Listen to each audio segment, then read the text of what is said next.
comprimento de uma circunferência e a relação com o número π.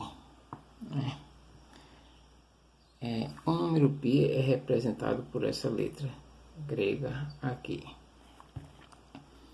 Então, existe uma relação entre o comprimento de qualquer circunferência e esse número π.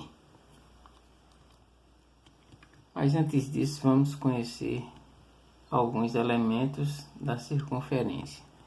Diâmetro de uma circunferência.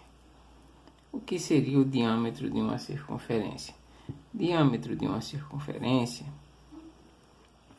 é a distância de uma extremidade da circunferência a outra passando pelo centro. Esse ponto aqui está representando o centro, né? Seria o centro dessa circunferência. Então, qualquer distância de uma extremidade a outra passando pelo centro vai ser meu diâmetro. Se eu pegasse daqui para cá, não seria, porque ele não está passando pelo centro, né? Essa é a maior distância de uma extremidade a outra da circunferência. Então, eu poderia marcar daqui para aqui também, desde que passasse aqui pelo centro. Isso seria o diâmetro. Raio. O que seria o raio de uma circunferência? O raio de uma circunferência é a distância do centro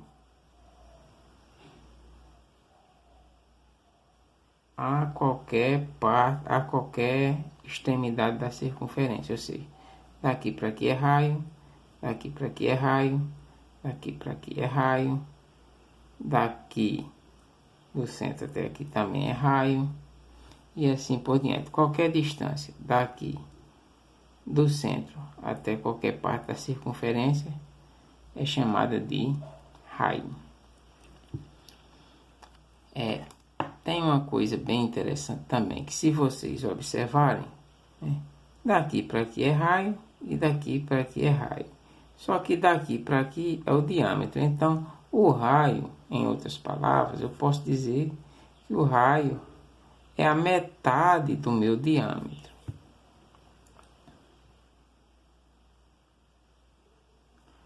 Então, a relação. Agora a gente já pode falar da relação do comprimento da circunferência com o número π. O que seria o comprimento de uma circunferência? Bom, o comprimento de uma circunferência é como se eu pegasse aqui, se isso fosse um bambolê, eu cortasse ele bem aqui e estirasse ele aqui. Digamos, estirei.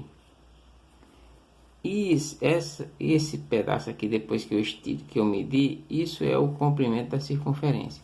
Eu poderia fazer isso ou pegar a fita métrica e sair rodeando o meu círculo todinho até chegar no mesmo ponto. Isso seria o comprimento da circunferência. E a relação, o que seria a relação com esse número π?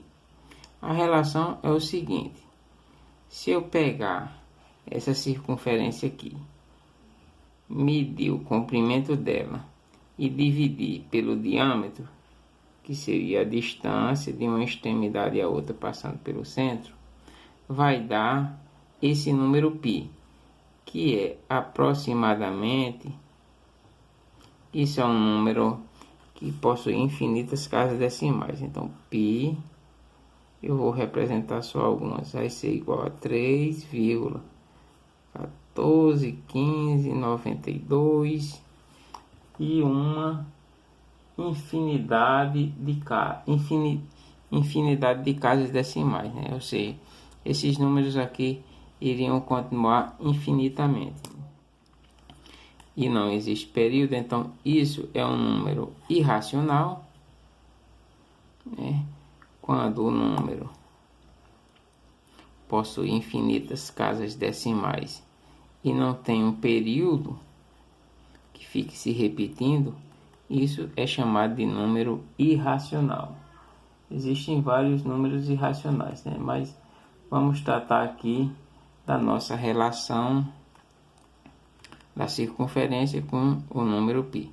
E tanto faz, e eu falo que tem uma relação porque tanto faz eu pegar essa circunferência e fazer isso, e vai me dar isso, como pegar essa maior, independente do tamanho. Toda vida que eu pegar o comprimento e dividir pelo diâmetro, vai dar meu número π, 3,14592. Então, vocês podem fazer o seguinte: se vocês tiverem uma fita métrica em casa, meçam qualquer superfície circular, né? Meçam o comprimento, dividam pelo diâmetro, né? Que eu já ensinei como calcular, e pode fazer isso na calculadora, né? Vocês meçam o diâmetro, depois dividam ou meçam o comprimento, dividam pelo diâmetro. Pode fazer isso na calculadora, né? Que vai dar 3,14592 e uma infinidade de casas. Não aparece tudo na calculadora. Talvez na calculadora, como nós vamos fazer, tenha mais direito de a gente não pegar exatamente o diâmetro ou exatamente o comprimento, aí deu uma pequena diferença. Mas não deve dar uma diferença tão grande. Deve dar talvez 3,1, 3,2, 3. Não, acho que não deve passar disso. Então vocês podem fazer isso com qualquer circunferência, né? Que vamos obter basicamente esse número. Geralmente, nas questões, né? Eles consideram apenas, as questões vêm considerando π como sendo só 3,14. Então a gente geralmente utiliza só 3,14 nas questões. Pode acontecer de o que? De uma questão dizer que faça o que? Use π igual a 3. Pode vir desse jeito, né? Pede para usar π como sendo o valor de 3. Se não disser, é porque é 3,14.